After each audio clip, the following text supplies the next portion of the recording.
심리학, 연금술, 그리고 우리 시대의 신화, 마리 루이즈 폰 프란츠와의 대담 우리의 마음은 어떻게 작동할까요?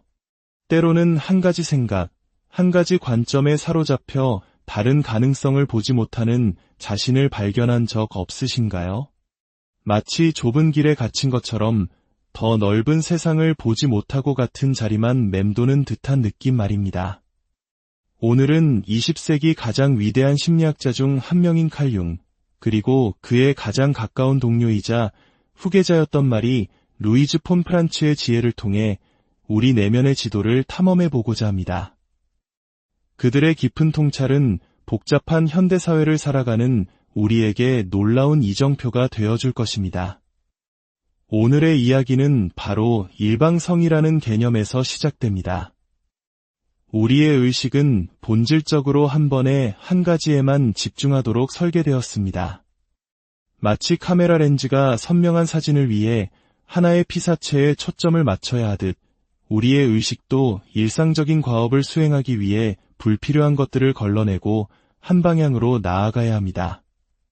이것이 바로 의식의 일방성이며 우리가 세상을 살아가기 위한 필수적인 기능입니다. 하지만 문제는 일방성이 지나치게 경직될 때 발생합니다. 예를 들어 운전을 막 시작한 사람이 자신이 최고의 운전자라고 굳게 믿는다고 상상해 보십시오. 그는 자신의 운전 실력을 의심하지 않고 차를 정비할 필요성도 느끼지 못합니다. 늘 같은 방식으로만 운전하며 다른 가능성은 생각조차 하지 않습니다. 바로 그 순간 이상한 일들이 벌어지기 시작합니다. 차를 긁거나 가벼운 접촉 사고를 내거나 차키를 어디에 뒀는지 자꾸 잊어버립니다. 심지어 꿈속에서 차가 부서지거나 열쇠를 찾지 못해 헤매는 악몽을 꾸기도 합니다. 이것이 바로 우리의 정신, 즉 프시케가 보내는 신호입니다.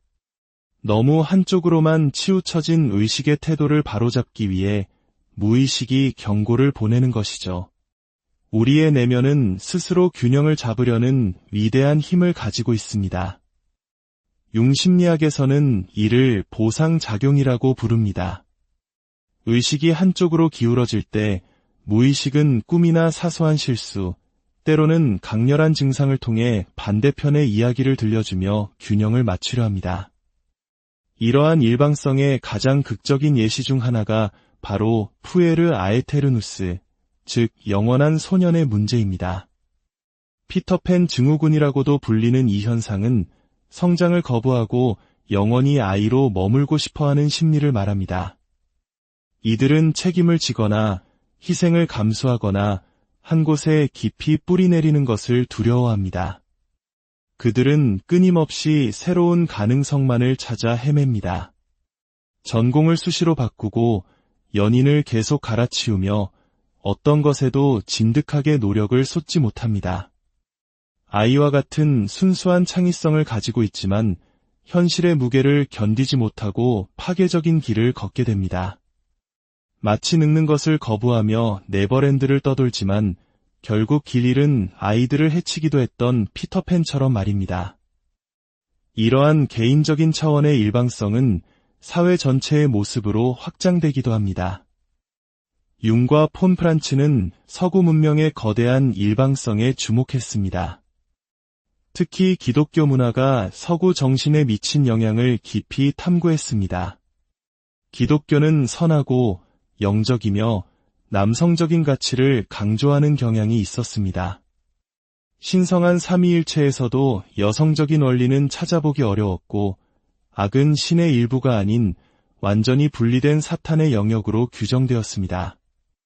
이러한 관점은 서구 사회에 엄청난 발전을 가져다 주었지만 동시에 그 반대편에 있는 것들, 즉 물질세계, 여성성, 그리고 인간의 어두운 본성과 같은 것들을 억압하는 결과를 낳았습니다. 바로 이 지점에서 잊혀진 고대의 지혜 연금술이 등장합니다. 융에게 연금술은 단순히 납을 금으로 바꾸려는 어리석은 시도가 아니었습니다. 그것은 기독교의 일방성에 대한 무의식적인 보상작용이자 억압된 것들을 통합하려는 위대한 시도였습니다. 연금술사들은 부패와 죽음을 새로운 탄생을 위한 필수 과정으로 여겼습니다. 모든 것은 가장 어둡고 혼란스러운 상태, 즉 니그레도에서 시작된다고 믿었습니다. 이것은 기독교가 외면했던 악과 그림자를 변형 과정의 일부로 끌어안는 것을 의미합니다.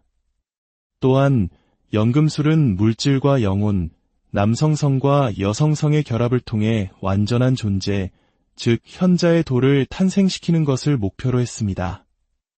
어쩌면 이는 동양의 음양사상과도 깊은 맥락을 공유합니다. 빛이 있으면 그림자가 있고 긍정이 있으면 부정이 있듯 세상의 모든 것은 상반된 것들의 조화로 이루어져 있다는 통찰말입니다. 폰프란츠는 자신의 삶의 사명 중 하나가 바로 이 억압된 여성성의 원리, 즉 아름다움과 창조의 여신 아프로디테를 부활시키는 것이라고 말했습니다.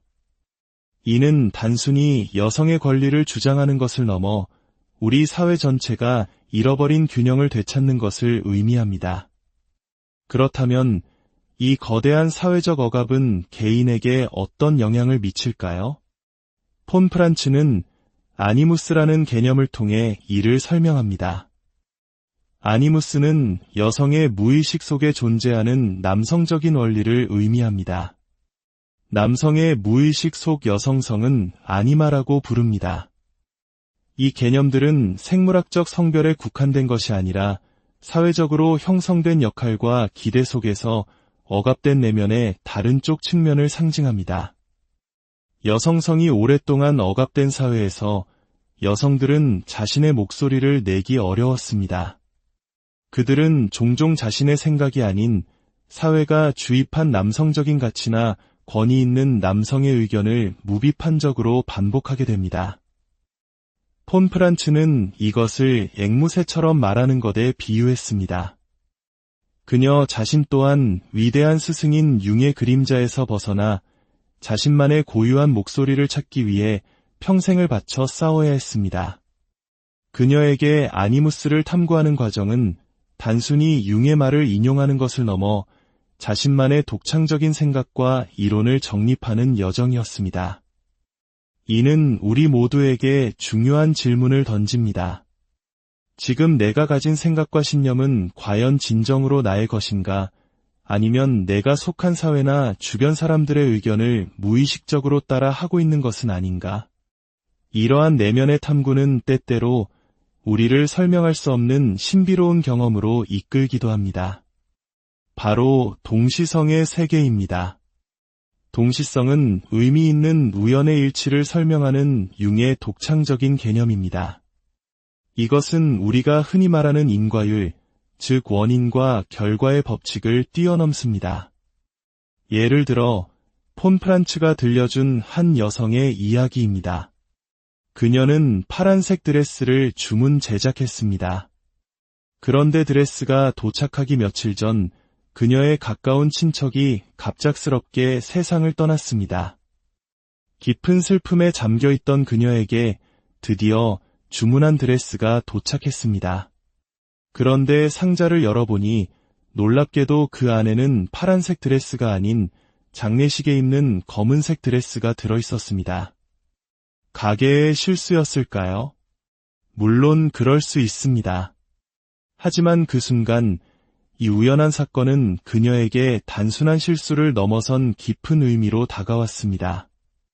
이것이 바로 동시성입니다.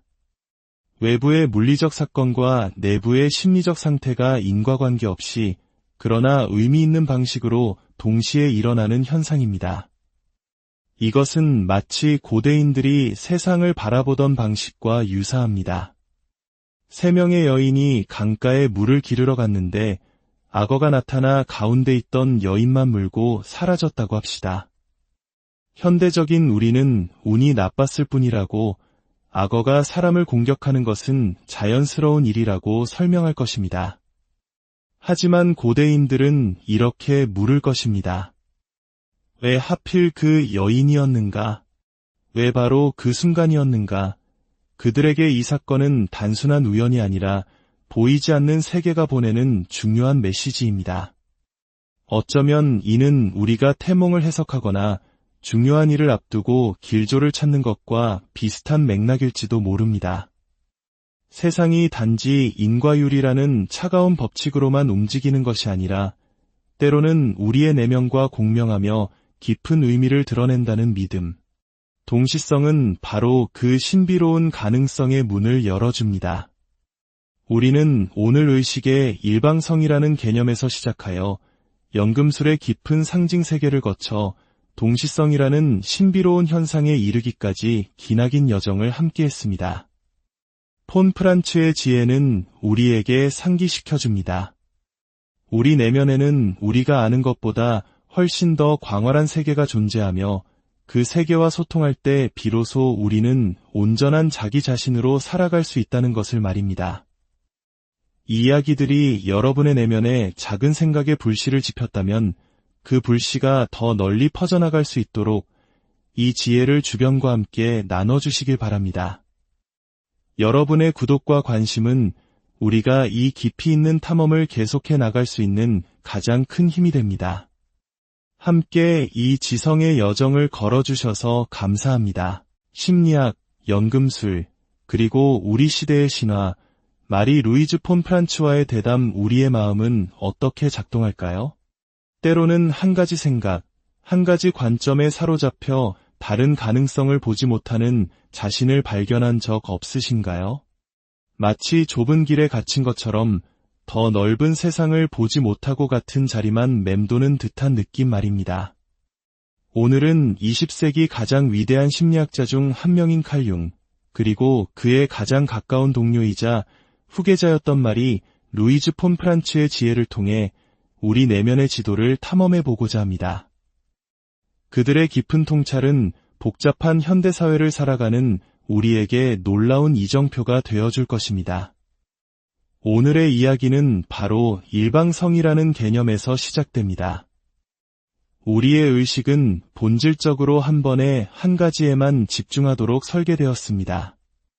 마치 카메라 렌즈가 선명한 사진을 위해 하나의 피사체에 초점을 맞춰야 하듯 우리의 의식도 일상적인 과업을 수행하기 위해 불필요한 것들을 걸러내고 한 방향으로 나아가야 합니다.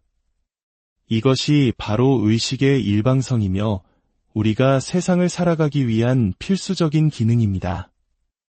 하지만 문제는 일방성이 지나치게 경직될 때 발생합니다.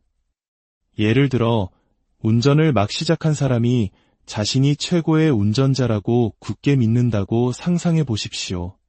그는 자신의 운전 실력을 의심하지 않고 차를 정비할 필요성도 느끼지 못합니다. 늘 같은 방식으로만 운전하며 다른 가능성은 생각조차 하지 않습니다. 바로 그 순간 이상한 일들이 벌어지기 시작합니다.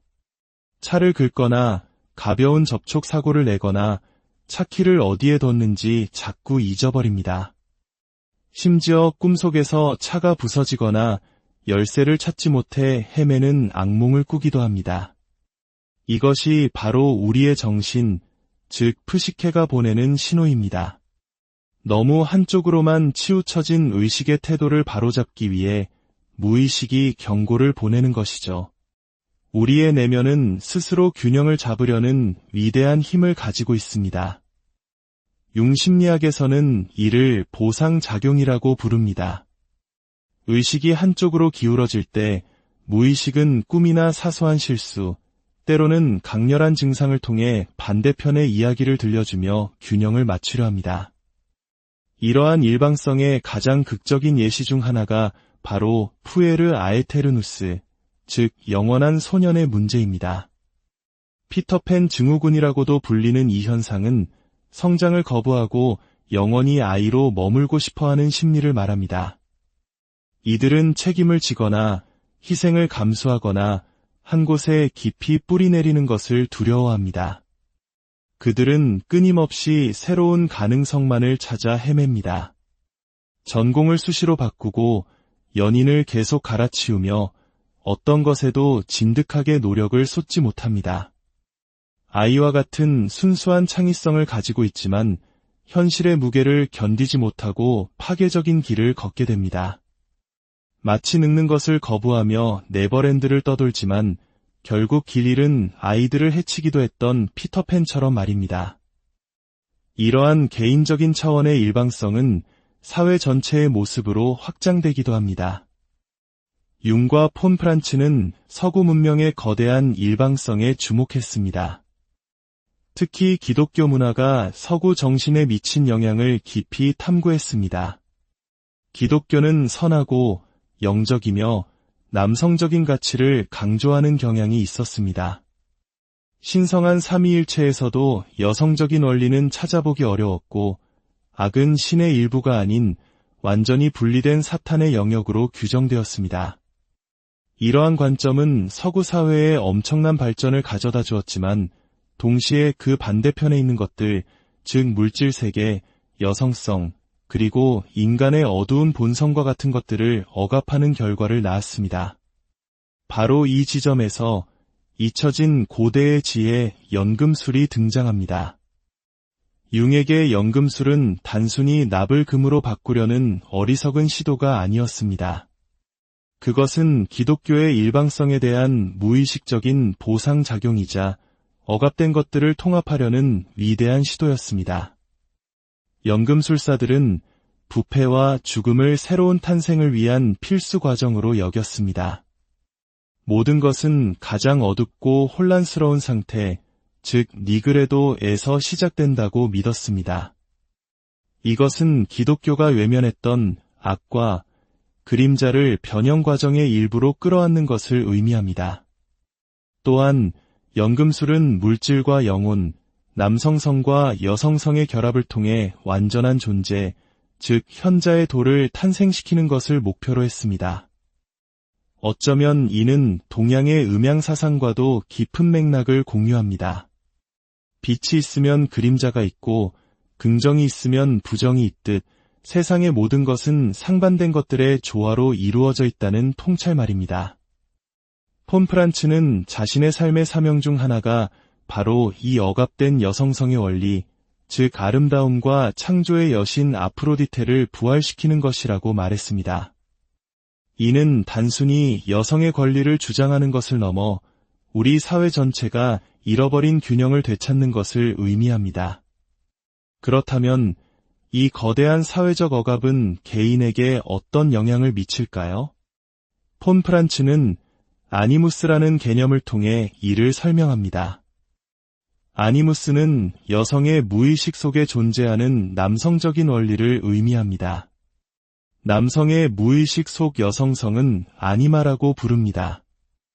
이 개념들은 생물학적 성별에 국한된 것이 아니라 사회적으로 형성된 역할과 기대 속에서 억압된 내면의 다른 쪽 측면을 상징합니다. 여성성이 오랫동안 억압된 사회에서 여성들은 자신의 목소리를 내기 어려웠습니다. 그들은 종종 자신의 생각이 아닌 사회가 주입한 남성적인 가치나 권위 있는 남성의 의견을 무비판적으로 반복하게 됩니다.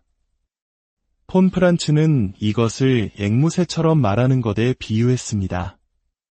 그녀 자신 또한 위대한 스승인 융의 그림자에서 벗어나 자신만의 고유한 목소리를 찾기 위해 평생을 바쳐 싸워야 했습니다. 그녀에게 아니무스를 탐구하는 과정은 단순히 융의 말을 인용하는 것을 넘어 자신만의 독창적인 생각과 이론을 정립하는 여정이었습니다.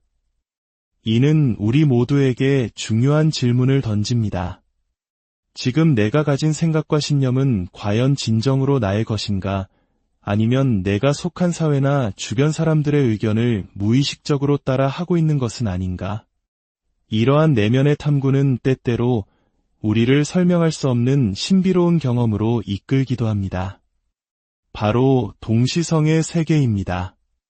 동시성은 의미 있는 우연의 일치를 설명하는 융의 독창적인 개념입니다. 이것은 우리가 흔히 말하는 인과율, 즉 원인과 결과의 법칙을 뛰어넘습니다. 예를 들어 폰 프란츠가 들려준 한 여성의 이야기입니다. 그녀는 파란색 드레스를 주문 제작했습니다. 그런데 드레스가 도착하기 며칠 전 그녀의 가까운 친척이 갑작스럽게 세상을 떠났습니다. 깊은 슬픔에 잠겨있던 그녀에게 드디어 주문한 드레스가 도착했습니다. 그런데 상자를 열어보니 놀랍게도 그 안에는 파란색 드레스가 아닌 장례식에 입는 검은색 드레스가 들어있었습니다. 가게의 실수였을까요? 물론 그럴 수 있습니다. 하지만 그 순간 이 우연한 사건은 그녀에게 단순한 실수를 넘어선 깊은 의미로 다가왔습니다. 이것이 바로 동시성입니다. 외부의 물리적 사건과 내부의 심리적 상태가 인과관계 없이 그러나 의미 있는 방식으로 동시에 일어나는 현상입니다. 이것은 마치 고대인들이 세상을 바라보던 방식과 유사합니다. 세 명의 여인이 강가에 물을 기르러 갔는데 악어가 나타나 가운데 있던 여인만 물고 사라졌다고 합시다. 현대적인 우리는 운이 나빴을 뿐이라고 악어가 사람을 공격하는 것은 자연스러운 일이라고 설명할 것입니다. 하지만 고대인들은 이렇게 물을 것입니다. 왜 하필 그 여인이었는가? 왜 바로 그 순간이었는가? 그들에게 이 사건은 단순한 우연이 아니라 보이지 않는 세계가 보내는 중요한 메시지입니다. 어쩌면 이는 우리가 태몽을 해석하거나 중요한 일을 앞두고 길조를 찾는 것과 비슷한 맥락일지도 모릅니다. 세상이 단지 인과율이라는 차가운 법칙으로만 움직이는 것이 아니라 때로는 우리의 내면과 공명하며 깊은 의미를 드러낸다는 믿음. 동시성은 바로 그 신비로운 가능성의 문을 열어줍니다. 우리는 오늘 의식의 일방성이라는 개념에서 시작하여 연금술의 깊은 상징 세계를 거쳐 동시성이라는 신비로운 현상에 이르기까지 기나긴 여정을 함께했습니다. 폰 프란츠의 지혜는 우리에게 상기시켜줍니다. 우리 내면에는 우리가 아는 것보다 훨씬 더 광활한 세계가 존재하며 그 세계와 소통할 때 비로소 우리는 온전한 자기 자신으로 살아갈 수 있다는 것을 말입니다. 이 이야기들이 여러분의 내면에 작은 생각의 불씨를 지폈다면 그 불씨가 더 널리 퍼져나갈 수 있도록 이 지혜를 주변과 함께 나눠주시길 바랍니다. 여러분의 구독과 관심은 우리가 이 깊이 있는 탐험을 계속해 나갈 수 있는 가장 큰 힘이 됩니다. 함께 이 지성의 여정을 걸어주셔서 감사합니다. 심리학, 연금술, 그리고 우리 시대의 신화, 마리 루이즈 폰 프란츠와의 대담 우리의 마음은 어떻게 작동할까요? 때로는 한 가지 생각, 한 가지 관점에 사로잡혀 다른 가능성을 보지 못하는 자신을 발견한 적 없으신가요? 마치 좁은 길에 갇힌 것처럼 더 넓은 세상을 보지 못하고 같은 자리만 맴도는 듯한 느낌 말입니다. 오늘은 20세기 가장 위대한 심리학자 중 한 명인 칼 융, 그리고 그의 가장 가까운 동료이자 후계자였던 마리 루이즈 폰 프란츠의 지혜를 통해 우리 내면의 지도를 탐험해 보고자 합니다. 그들의 깊은 통찰은 복잡한 현대사회를 살아가는 우리에게 놀라운 이정표가 되어줄 것입니다. 오늘의 이야기는 바로 일방성이라는 개념에서 시작됩니다. 우리의 의식은 본질적으로 한 번에 한 가지에만 집중하도록 설계되었습니다. 마치 카메라 렌즈가 선명한 사진을 위해 하나의 피사체에 초점을 맞춰야 하듯 우리의 의식도 일상적인 과업을 수행하기 위해 불필요한 것들을 걸러내고 한 방향으로 나아가야 합니다. 이것이 바로 의식의 일방성이며 우리가 세상을 살아가기 위한 필수적인 기능입니다. 하지만 문제는 일방성이 지나치게 경직될 때 발생합니다. 예를 들어 운전을 막 시작한 사람이 자신이 최고의 운전자라고 굳게 믿는다고 상상해 보십시오. 그는 자신의 운전 실력을 의심하지 않고 차를 정비할 필요성도 느끼지 못합니다. 늘 같은 방식으로만 운전하며 다른 가능성은 생각조차 하지 않습니다. 바로 그 순간 이상한 일들이 벌어지기 시작합니다. 차를 긁거나 가벼운 접촉 사고를 내거나 차키를 어디에 뒀는지 자꾸 잊어버립니다. 심지어 꿈속에서 차가 부서지거나 열쇠를 찾지 못해 헤매는 악몽을 꾸기도 합니다. 이것이 바로 우리의 정신, 즉 프시케가 보내는 신호입니다. 너무 한쪽으로만 치우쳐진 의식의 태도를 바로잡기 위해 무의식이 경고를 보내는 것이죠. 우리의 내면은 스스로 균형을 잡으려는 위대한 힘을 가지고 있습니다. 융심리학에서는 이를 보상작용이라고 부릅니다. 의식이 한쪽으로 기울어질 때 무의식은 꿈이나 사소한 실수, 때로는 강렬한 증상을 통해 반대편의 이야기를 들려주며 균형을 맞추려 합니다. 이러한 일방성의 가장 극적인 예시 중 하나가 바로 푸에르 아에테르누스, 즉 영원한 소년의 문제입니다. 피터팬 증후군이라고도 불리는 이 현상은 성장을 거부하고 영원히 아이로 머물고 싶어하는 심리를 말합니다. 이들은 책임을 지거나 희생을 감수하거나 한 곳에 깊이 뿌리내리는 것을 두려워합니다. 그들은 끊임없이 새로운 가능성만을 찾아 헤맵니다. 전공을 수시로 바꾸고 연인을 계속 갈아치우며 어떤 것에도 진득하게 노력을 쏟지 못합니다. 아이와 같은 순수한 창의성을 가지고 있지만 현실의 무게를 견디지 못하고 파괴적인 길을 걷게 됩니다. 마치 늙는 것을 거부하며 네버랜드를 떠돌지만 결국 길 잃은 아이들을 해치기도 했던 피터팬처럼 말입니다. 이러한 개인적인 차원의 일방성은 사회 전체의 모습으로 확장되기도 합니다. 융과 폰 프란츠는 서구 문명의 거대한 일방성에 주목했습니다. 특히 기독교 문화가 서구 정신에 미친 영향을 깊이 탐구했습니다. 기독교는 선하고 영적이며 남성적인 가치를 강조하는 경향이 있었습니다. 신성한 삼위일체에서도 여성적인 원리는 찾아보기 어려웠고 악은 신의 일부가 아닌 완전히 분리된 사탄의 영역으로 규정되었습니다. 이러한 관점은 서구 사회에 엄청난 발전을 가져다 주었지만 동시에 그 반대편에 있는 것들, 즉 물질 세계, 여성성, 그리고 인간의 어두운 본성과 같은 것들을 억압하는 결과를 낳았습니다. 바로 이 지점에서 잊혀진 고대의 지혜 연금술이 등장합니다. 융에게 연금술은 단순히 납을 금으로 바꾸려는 어리석은 시도가 아니었습니다. 그것은 기독교의 일방성에 대한 무의식적인 보상작용이자 억압된 것들을 통합하려는 위대한 시도였습니다. 연금술사들은 부패와 죽음을 새로운 탄생을 위한 필수 과정으로 여겼습니다. 모든 것은 가장 어둡고 혼란스러운 상태, 즉 니그레도에서 시작된다고 믿었습니다. 이것은 기독교가 외면했던 악과 그림자를 변형 과정의 일부로 끌어안는 것을 의미합니다. 또한 연금술은 물질과 영혼, 남성성과 여성성의 결합을 통해 완전한 존재, 즉 현자의 도를 탄생시키는 것을 목표로 했습니다. 어쩌면 이는 동양의 음양사상과도 깊은 맥락을 공유합니다. 빛이 있으면 그림자가 있고 긍정이 있으면 부정이 있듯 세상의 모든 것은 상반된 것들의 조화로 이루어져 있다는 통찰말입니다.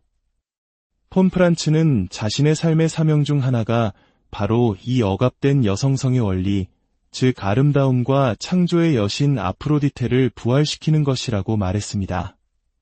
이는 단순히 여성의 권리를 주장하는 것을 넘어 우리 사회 전체가 잃어버린 균형을 되찾는 것을 의미합니다. 그렇다면 이 거대한 사회적 억압은 개인에게 어떤 영향을 미칠까요?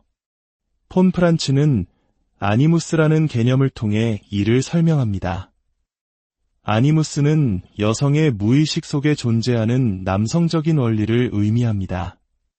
남성의 무의식 속 여성성은 아니마라고 부릅니다. 이 개념들은 생물학적 성별에 국한된 것이 아니라 사회적으로 형성된 역할과 기대 속에서 억압된 내면의 다른 쪽 측면을 상징합니다. 여성성이 오랫동안 억압된 사회에서 여성들은 자신의 목소리를 내기 어려웠습니다. 그들은 종종 자신의 생각이 아닌 사회가 주입한 남성적인 가치나 권위 있는 남성의 의견을 무비판적으로 반복하게 됩니다. 폰 프란츠는 이것을 앵무새처럼 말하는 것에 비유했습니다. 그녀 자신 또한 위대한 스승인 융의 그림자에서 벗어나 자신만의 고유한 목소리를 찾기 위해 평생을 바쳐 싸워야 했습니다. 그녀에게 아니무스를 탐구하는 과정은 단순히 융의 말을 인용하는 것을 넘어 자신만의 독창적인 생각과 이론을 정립하는 여정이었습니다. 이는 우리 모두에게 중요한 질문을 던집니다. 지금 내가 가진 생각과 신념은 과연 진정으로 나의 것인가? 아니면 내가 속한 사회나 주변 사람들의 의견을 무의식적으로 따라 하고 있는 것은 아닌가? 이러한 내면의 탐구는 때때로 우리를 설명할 수 없는 신비로운 경험으로 이끌기도 합니다. 바로 동시성의 세계입니다. 동시성은 의미 있는 우연의 일치를 설명하는 융의 독창적인 개념입니다. 이것은 우리가 흔히 말하는 인과율, 즉 원인과 결과의 법칙을 뛰어넘습니다. 예를 들어 폰 프란츠가 들려준 한 여성의 이야기입니다. 그녀는 파란색 드레스를 주문 제작했습니다. 그런데 드레스가 도착하기 며칠 전 그녀의 가까운 친척이 갑작스럽게 세상을 떠났습니다. 깊은 슬픔에 잠겨있던 그녀에게 드디어 주문한 드레스가 도착했습니다. 그런데 상자를 열어보니 놀랍게도 그 안에는 파란색 드레스가 아닌 장례식에 입는 검은색 드레스가 들어있었습니다. 가게의 실수였을까요? 물론 그럴 수 있습니다. 하지만 그 순간 이 우연한 사건은 그녀에게 단순한 실수를 넘어선 깊은 의미로 다가왔습니다. 이것이 바로 동시성입니다. 외부의 물리적 사건과 내부의 심리적 상태가 인과관계 없이 그러나 의미 있는 방식으로 동시에 일어나는 현상입니다. 이것은 마치 고대인들이 세상을 바라보던 방식과 유사합니다. 세 명의 여인이 강가에 물을 기르러 갔는데 악어가 나타나 가운데 있던 여인만 물고 사라졌다고 합시다. 현대적인 우리는 운이 나빴을 뿐이라고 악어가 사람을 공격하는 것은 자연스러운 일이라고 설명할 것입니다. 하지만 고대인들은 이렇게 물을 것입니다. 왜 하필 그 여인이었는가? 왜 바로 그 순간이었는가? 그들에게 이 사건은 단순한 우연이 아니라 보이지 않는 세계가 보내는 중요한 메시지입니다. 어쩌면 이는 우리가 태몽을 해석하거나 중요한 일을 앞두고 길조를 찾는 것과 비슷한 맥락일지도 모릅니다. 세상이 단지 인과율이라는 차가운 법칙으로만 움직이는 것이 아니라 때로는 우리의 내면과 공명하며 깊은 의미를 드러낸다는 믿음. 동시성은 바로 그 신비로운 가능성의 문을 열어줍니다. 우리는 오늘 의식의 일방성이라는 개념에서 시작하여 연금술의 깊은 상징 세계를 거쳐 동시성이라는 신비로운 현상에 이르기까지 기나긴 여정을 함께했습니다. 폰 프란츠의 지혜는 우리에게 상기시켜줍니다. 우리 내면에는 우리가 아는 것보다 훨씬 더 광활한 세계가 존재하며 그 세계와 소통할 때 비로소 우리는 온전한 자기 자신으로 살아갈 수 있다는 것을 말입니다. 이 이야기들이 여러분의 내면에 작은 생각의 불씨를 지폈다면 그 불씨가 더 널리 퍼져나갈 수 있도록 이 지혜를 주변과 함께 나눠주시길 바랍니다. 여러분의 구독과 관심은 우리가 이 깊이 있는 탐험을 계속해 나갈 수 있는 가장 큰 힘이 됩니다. 함께 이 지성의 여정을 걸어주셔서 감사합니다. 심리학, 연금술, 그리고 우리 시대의 신화, 마리 루이즈 폰 프란츠와의 대담 우리의 마음은 어떻게 작동할까요? 때로는 한 가지 생각, 한 가지 관점에 사로잡혀 다른 가능성을 보지 못하는 자신을 발견한 적 없으신가요? 마치 좁은 길에 갇힌 것처럼 더 넓은 세상을 보지 못하고 같은 자리만 맴도는 듯한 느낌 말입니다. 오늘은 20세기 가장 위대한 심리학자 중 한 명인 칼 융, 그리고 그의 가장 가까운 동료이자 후계자였던 마리 루이즈 폰 프란츠의 지혜를 통해 우리 내면의 지도를 탐험해 보고자 합니다. 그들의 깊은 통찰은 복잡한 현대사회를 살아가는 우리에게 놀라운 이정표가 되어줄 것입니다. 오늘의 이야기는 바로 일방성이라는 개념에서 시작됩니다. 우리의 의식은 본질적으로 한 번에 한 가지에만 집중하도록 설계되었습니다. 마치 카메라 렌즈가 선명한 사진을 위해 하나의 피사체에 초점을 맞춰야 하듯 우리의 의식도 일상적인 과업을 수행하기 위해 불필요한 것들을 걸러내고 한 방향으로 나아가야 합니다. 이것이 바로 의식의 일방성이며 우리가 세상을 살아가기 위한 필수적인 기능입니다. 하지만 문제는 일방성이 지나치게 경직될 때 발생합니다. 예를 들어 운전을 막 시작한 사람이 자신이 최고의 운전자라고 굳게 믿는다고 상상해 보십시오. 그는 자신의 운전 실력을 의심하지 않고 차를 정비할 필요성도 느끼지 못합니다. 늘 같은 방식으로만 운전하며 다른 가능성은 생각조차 하지 않습니다. 바로 그 순간 이상한 일들이 벌어지기 시작합니다. 차를 긁거나 가벼운 접촉 사고를 내거나 차키를 어디에 뒀는지 자꾸 잊어버립니다. 심지어 꿈속에서 차가 부서지거나 열쇠를 찾지 못해 헤매는 악몽을 꾸기도 합니다. 이것이 바로 우리의 정신, 즉 프시케가 보내는 신호입니다. 너무 한쪽으로만 치우쳐진 의식의 태도를 바로잡기 위해 무의식이 경고를 보내는 것이죠. 우리의 내면은 스스로 균형을 잡으려는 위대한 힘을 가지고 있습니다. 융심리학에서는 이를 보상작용이라고 부릅니다. 의식이 한쪽으로 기울어질 때 무의식은 꿈이나 사소한 실수, 때로는 강렬한 증상을 통해 반대편의 이야기를 들려주며 균형을 맞추려 합니다. 이러한 일방성의 가장 극적인 예시 중 하나가 바로 푸에르 아에테르누스, 즉 영원한 소년의 문제입니다. 피터팬 증후군이라고도 불리는 이 현상은 성장을 거부하고 영원히 아이로 머물고 싶어하는 심리를 말합니다.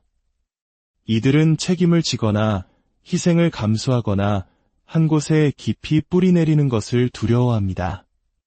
그들은 끊임없이 새로운 가능성만을 찾아 헤맵니다. 전공을 수시로 바꾸고 연인을 계속 갈아치우며 어떤 것에도 진득하게 노력을 쏟지 못합니다. 아이와 같은 순수한 창의성을 가지고 있지만 현실의 무게를 견디지 못하고 파괴적인 길을 걷게 됩니다. 마치 늙는 것을 거부하며 네버랜드를 떠돌지만 결국 길 잃은 아이들을 해치기도 했던 피터팬처럼 말입니다. 이러한 개인적인 차원의 일방성은 사회 전체의 모습으로 확장되기도 합니다.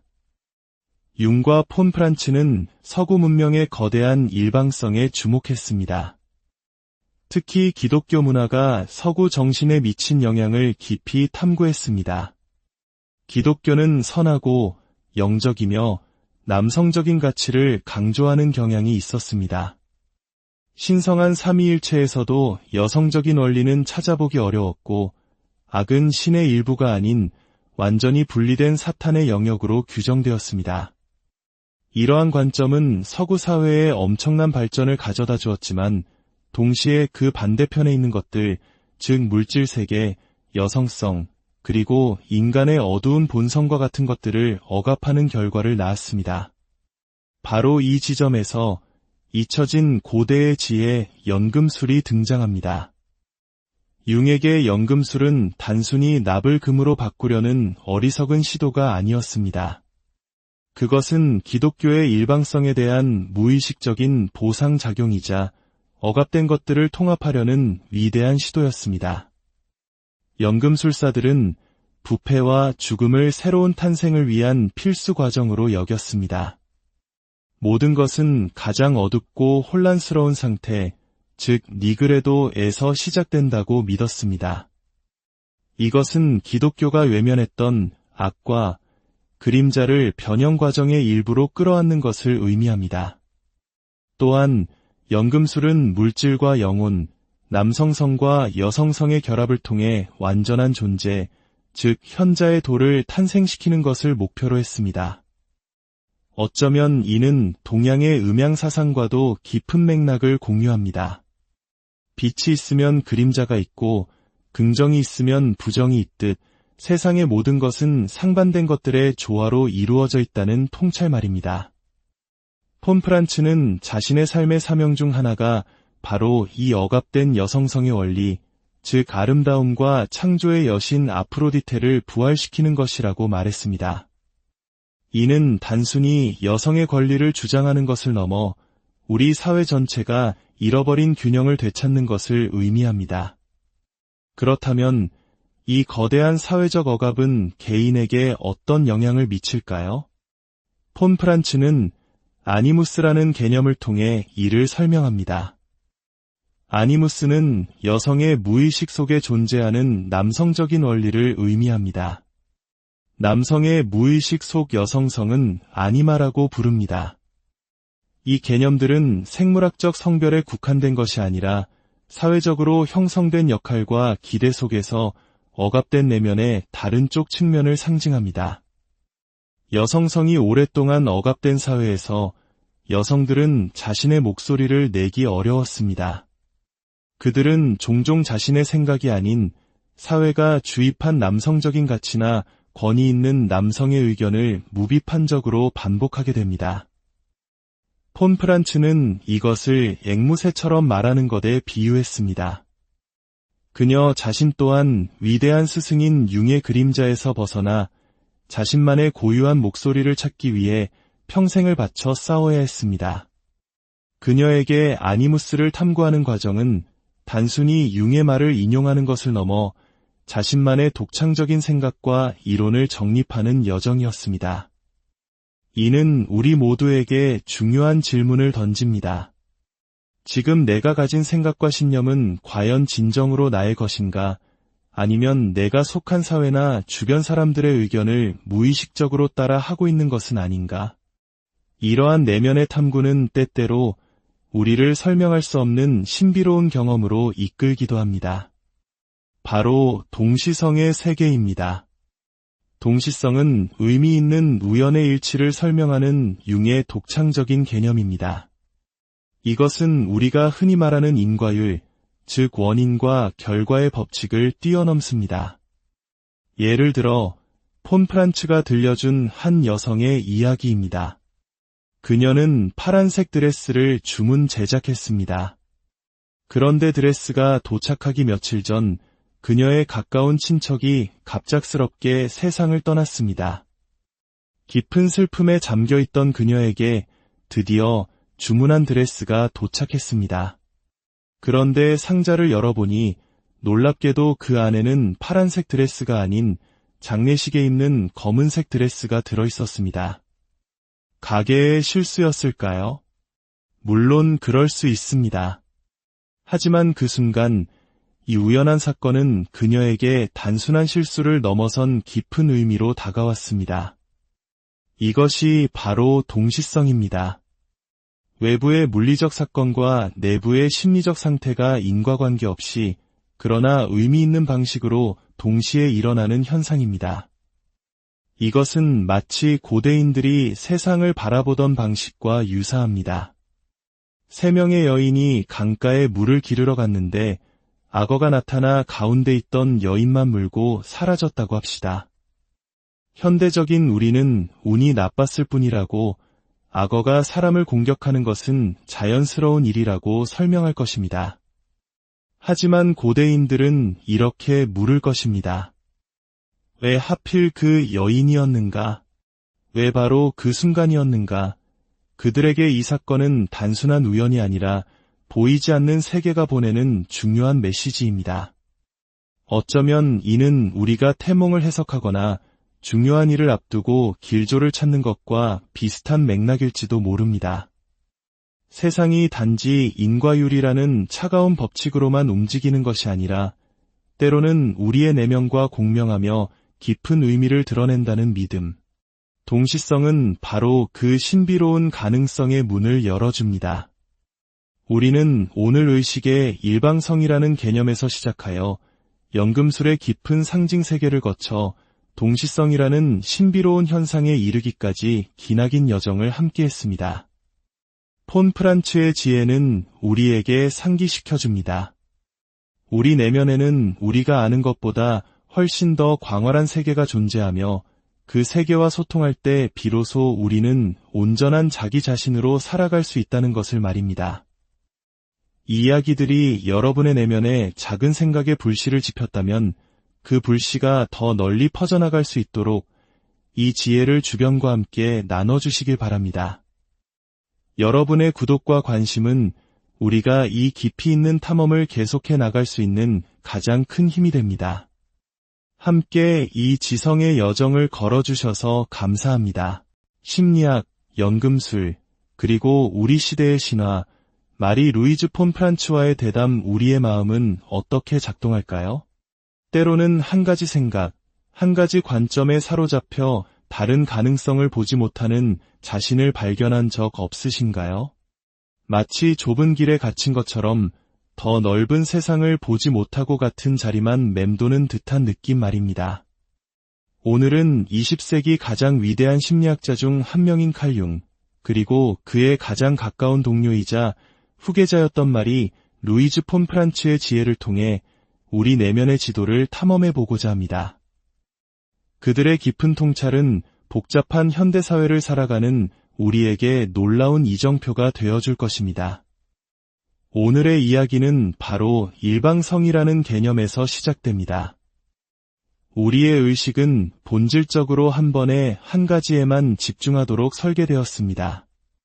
마치 카메라 렌즈가 선명한 사진을 위해 하나의 피사체에 초점을 맞춰야 하듯 우리의 의식도 일상적인 과업을 수행하기 위해 불필요한 것들을 걸러내고 한 방향으로 나아가야 합니다. 이것이 바로 의식의 일방성이며 우리가 세상을 살아가기 위한 필수적인 기능입니다. 하지만 문제는 일방성이 지나치게 경직될 때 발생합니다. 예를 들어 운전을 막 시작한 사람이 자신이 최고의 운전자라고 굳게 믿는다고 상상해 보십시오. 그는 자신의 운전 실력을 의심하지 않고 차를 정비할 필요성도 느끼지 못합니다. 늘 같은 방식으로만 운전하며 다른 가능성은 생각조차 하지 않습니다. 바로 그 순간 이상한 일들이 벌어지기 시작합니다. 차를 긁거나 가벼운 접촉 사고를 내거나 차키를 어디에 뒀는지 자꾸 잊어버립니다. 심지어 꿈속에서 차가 부서지거나 열쇠를 찾지 못해 헤매는 악몽을 꾸기도 합니다. 이것이 바로 우리의 정신, 즉 프시케가 보내는 신호입니다. 너무 한쪽으로만 치우쳐진 의식의 태도를 바로잡기 위해 무의식이 경고를 보내는 것이죠. 우리의 내면은 스스로 균형을 잡으려는 위대한 힘을 가지고 있습니다. 융심리학에서는 이를 보상작용이라고 부릅니다. 의식이 한쪽으로 기울어질 때 무의식은 꿈이나 사소한 실수, 때로는 강렬한 증상을 통해 반대편의 이야기를 들려주며 균형을 맞추려 합니다. 이러한 일방성의 가장 극적인 예시 중 하나가 바로 푸에르 아에테르누스, 즉 영원한 소년의 문제입니다. 피터팬 증후군이라고도 불리는 이 현상은 성장을 거부하고 영원히 아이로 머물고 싶어하는 심리를 말합니다. 이들은 책임을 지거나 희생을 감수하거나 한 곳에 깊이 뿌리 내리는 것을 두려워합니다.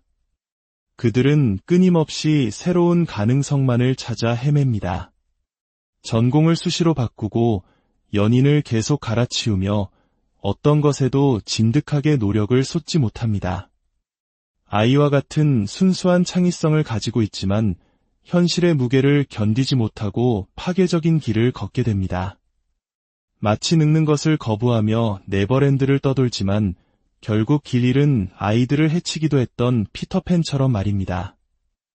이러한 개인적인 차원의 일방성은 사회 전체의 모습으로 확장되기도 합니다.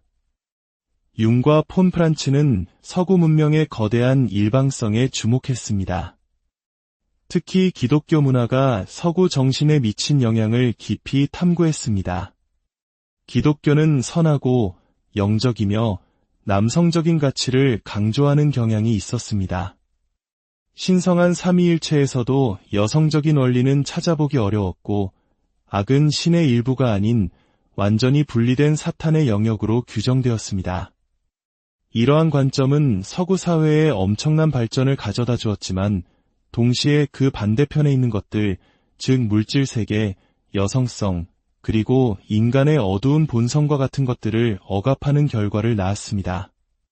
바로 이 지점에서 잊혀진 고대의 지혜 연금술이 등장합니다. 융에게 연금술은 단순히 납을 금으로 바꾸려는 어리석은 시도가 아니었습니다.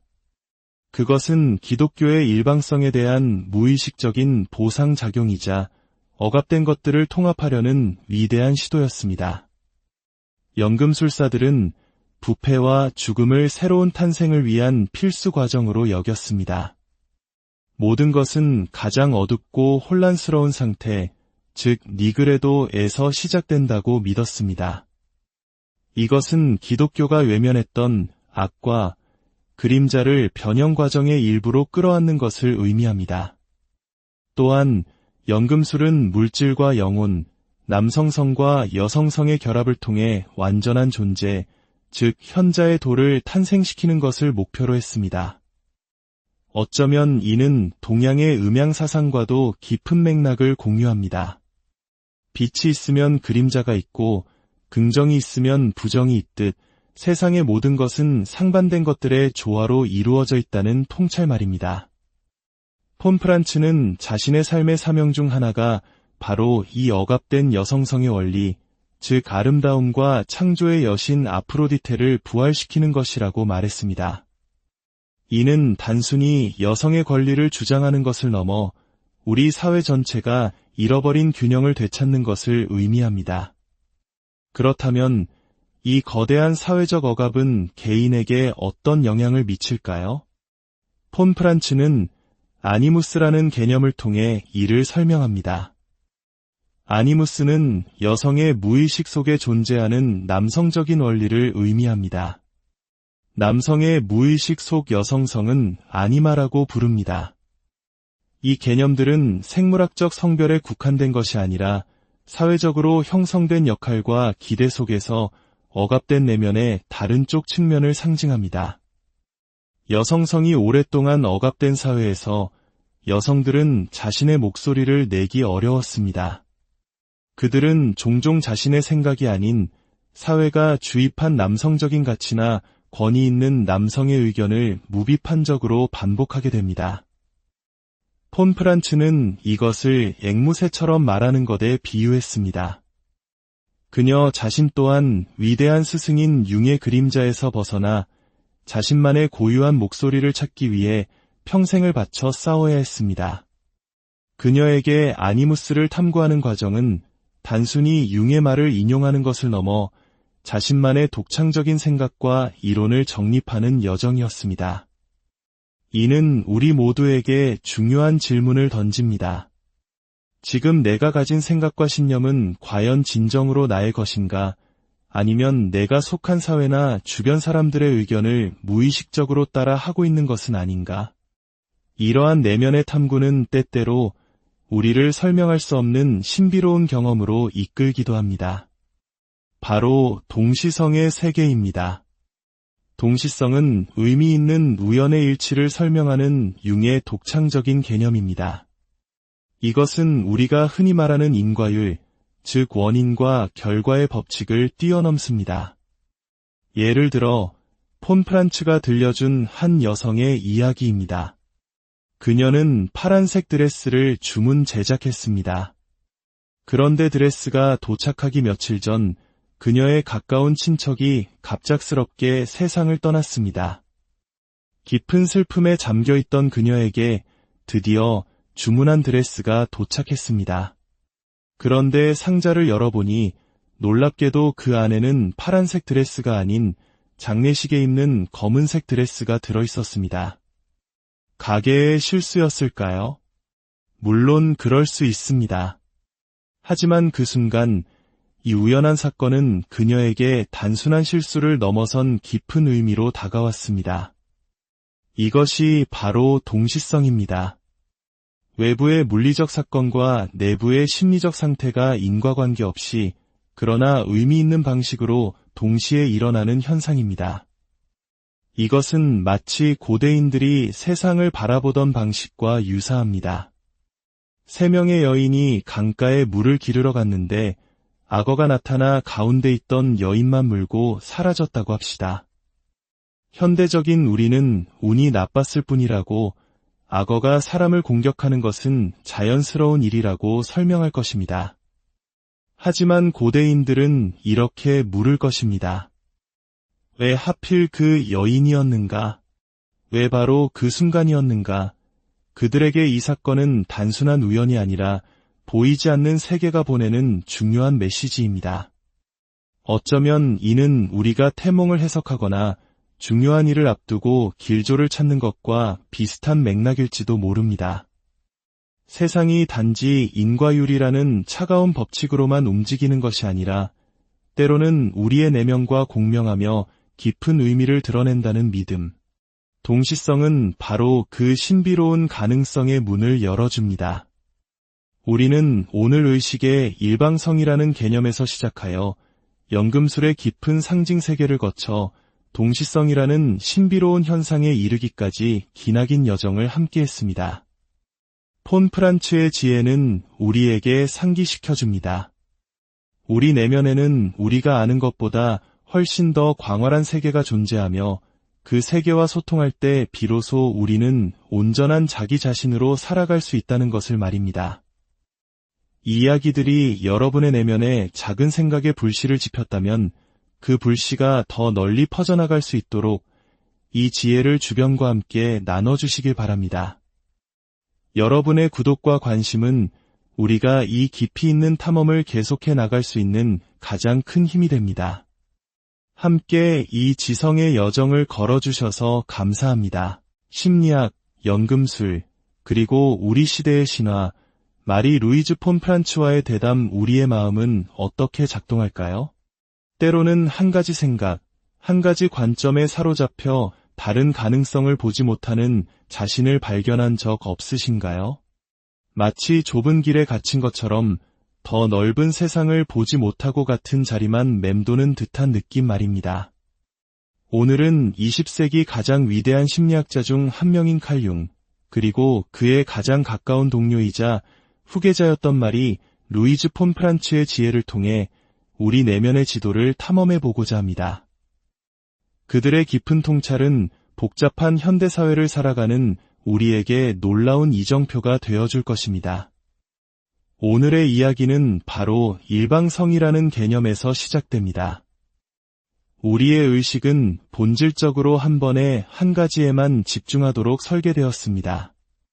마치 카메라 렌즈가 선명한 사진을 위해 하나의 피사체에 초점을 맞춰야 하듯 우리의 의식도 일상적인 과업을 수행하기 위해 불필요한 것들을 걸러내고 한 방향으로 나아가야 합니다. 이것이 바로 의식의 일방성이며 우리가 세상을 살아가기 위한 필수적인 기능입니다. 하지만 문제는 일방성이 지나치게 경직될 때 발생합니다. 예를 들어 운전을 막 시작한 사람이 자신이 최고의 운전자라고 굳게 믿는다고 상상해 보십시오. 그는 자신의 운전 실력을 의심하지 않고 차를 정비할 필요성도 느끼지 못합니다. 늘 같은 방식으로만 운전하며 다른 가능성은 생각조차 하지 않습니다. 바로 그 순간 이상한 일들이 벌어지기 시작합니다.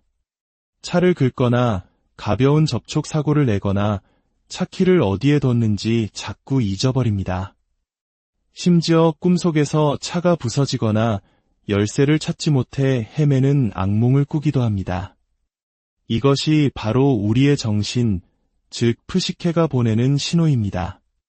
너무 한쪽으로만 치우쳐진 의식의 태도를 바로잡기 위해 무의식이 경고를 보내는 것이죠.